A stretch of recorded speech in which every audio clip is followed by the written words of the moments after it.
Assalamualaikum warahmatullahi wabarakatuh. Halo anak-anak, pada pertemuan kali ini kita akan membahas tentang tema 8 lingkungan sahabat kita dan subtema 1 manusia dan lingkungan.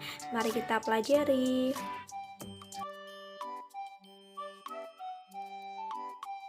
Nah, di subtema 1 ini kita akan membahas tentang cerita fiksi dan non-fiksi. Ibu mau tanya, pengertian cerita itu apa sih? Ayo, siapa yang bisa?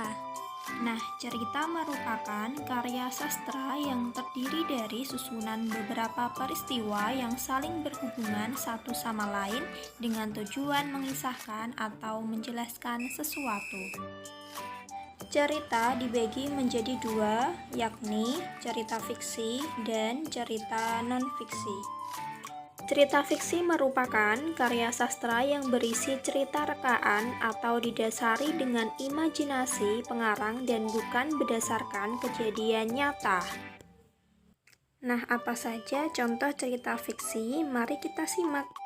Contohnya yaitu Malin Kundang. Ada cerita Timun Mas, ada cerita Takuban Perahu, dan juga contoh cerita fiktif lainnya. Dan cerita non-fiksi yaitu karya sastra yang dibuat berdasarkan fakta, realita, atau hal-hal yang benar-benar terjadi dalam kehidupan nyata. Untuk contoh teks non-fiksi yaitu ada biografi pahlawan, sejarah merdekanya Indonesia, laporan penelitian, dan kunjungan wisata dan artikel. Berdasarkan penjelasan sebelumnya, dapat diketahui bahwa cerita fiksi dan non-fiksi memiliki beberapa perbedaan. Berikut perbedaan cerita fiksi dan non-fiksi. Cerita fiksi. Yang pertama, ditulis berdasarkan imajinasi pengarang. Yang kedua, bersifat subjektif. Yang ketiga, bahasa yang digunakan bermakna ganda. Yang keempat, dibuat untuk memberikan hiburan. Sedangkan cerita non-fiksi, yang pertama ditulis berdasarkan kenyataan yang terjadi. Yang kedua, bersifat objektif.